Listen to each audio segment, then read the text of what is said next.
à tous et bienvenue dans cette nouvelle vidéo. Aujourd'hui je vous ai préparé un petit top de 5 romans qui se déroulent à Noël. Je vous avoue qu'il y en a 3 qui sont sortis en 2018 et un l'an dernier et un je ne sais pas quand. Voilà, à la base je voulais faire des romans sortis en 2018 qui se déroulent à Noël. Sauf que ceux que j'avais pris, en fait en relisant le résumé, il n'y a rien qui dit que c'est à Noël. Ils disent qu'il y a de la neige, mais pas forcément que c'est à Noël. Du coup, vu que je les ai pas encore lus, je me suis dit que j'allais changer un petit peu ce top. Et du coup, voilà, c'est pas forcément sorti en 2018, mais ce sont des romans que je compte bien lire là, en tout cas en ce mois de décembre. Et je me suis dit que ça pourrait vous intéresser. Le premier roman, c'est un livre de poche que j'avais acheté l'an dernier et que j'ai pas eu le temps de lire. Il s'agit de Y aura-t-il trop de neige à Noël d'Isabelle Alexis, Tony Béard, Adèle Bréau, Sophie Henrionnet, Marianne Lévy et Marie Vareille aux éditions Charleston. En fait, c'est un petit recueil de nouvelles. Apparemment, ça se passe durant le soir du réveillon de Noël. Et on va avoir du coup 6 héroïnes qui vont évoluer lors du réveillon de Noël. Et du coup par 6 auteurs tout simplement. Donc moi c'est un roman que j'ai très envie de découvrir parce que les petites nouvelles ça va se lire très vite. Et c'est du Charleston donc voilà, j'ai très envie de découvrir ce roman. On verra bien. Je ne sais pas si vous l'avez déjà découvert l'an dernier, n'hésitez pas à me dire ce que vous en pensez. Ensuite on reste dans le recueil de nouvelles faciles à lire.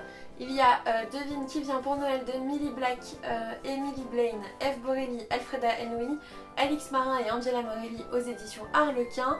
Là aussi on va être dans un recueil de nouvelles.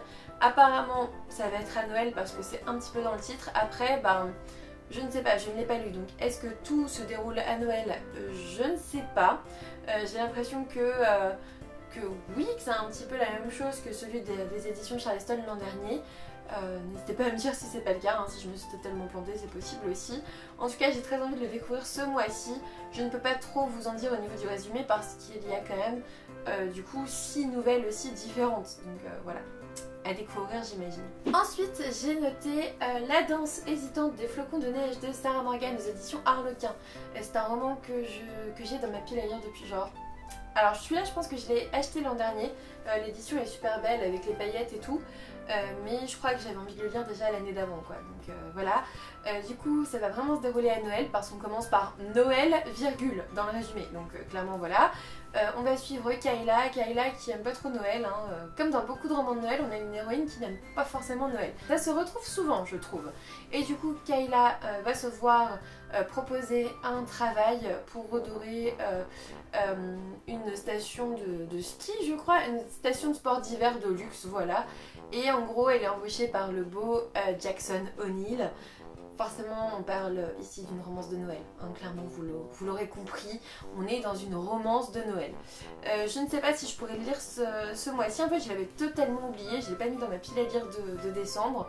On verra bien, en tout cas je l'ai mis dans ma vraie pile à lire physique de décembre pour pas l'oublier. On verra bien si j'arrive à me le faire cette année. Un autre livre qui se déroule à Noël pour le coup, j'en suis sûre parce que je l'ai lu, je l'ai adoré et en plus je vous le fais gagner en concours. La vie est belle et drôle à la fois de Clarisse Sabard aux éditions Charleston. Ici on va suivre Léna qui n'aime pas non plus Noël, décidément il va y avoir que ça là dans ce top. Léna elle reçoit un message de sa mère qui l'invite à venir passer Noël à la maison, donc dans son village natal avec son frère. Léna c'est pas du tout son trip mais bon elle va accepter quand même. Et puis quand elle va arriver chez sa mère, elle va surtout trouver une maison vide avec son frère. Et du coup ils vont surtout aller dans le passé de leur mère, ils vont découvrir pas mal de secrets de famille parce que c'est du Clarisse Sabard, c'est du Charleston, il y a forcément des secrets de famille. Et tout ça dans la période de Noël. J'ai adoré ce roman, je vous laisse aller voir la vidéo où j'en parle, l'article de blog. Ça a été un coup de cœur pour moi cette année, c'est un roman de Noël. Je vous le conseille à 110% au cas où vous n'auriez pas compris. Et le dernier roman qui se déroule à Noël dont j'avais envie de vous parler, il s'agit de ma lecture en cours. C'est Noël, toi et moi de Gwen Delmas aux éditions Addictive dans la collection Love. J'ai pas lu beaucoup, hein. J'ai lu 50 pages. En fait dans cette histoire on va suivre Héloïse. Héloïse qui n'aime pas Noël non plus. Décidément elle pourrait faire un club des nanas qui n'aiment pas Noël hein, dans les derniers bouquins que je vous ai présentés. Et en gros elle va rencontrer Alexandre qui est très attirant, qui l'attire énormément, mais qui va surtout être un amour interdit. Je ne vous dis pas pourquoi, j'ai découvert un petit peu pourquoi là dans les premières pages. En tout cas on est effectivement à Noël parce qu'au tout début on suit Héloïse qui fait sa course cadeau de Noël. Donc on est dans l'ambiance, c'est dans le titre.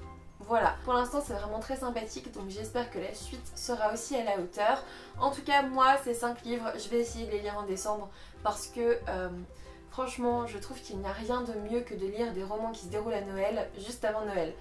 Ça me fait vraiment un certain effet, ça me rend Noël un petit peu meilleur parce qu'il dure un petit peu plus longtemps. Ce top est déjà terminé, n'hésitez pas à me dire quel roman de Noël vous avez lu ou vous aimeriez lire. Il y avait aussi La véritable histoire de Noël, sauf que je ne l'ai pas retrouvé dans ma bibliothèque. En fait j'ai pas trop cherché non plus, du coup je vous l'ai pas présenté.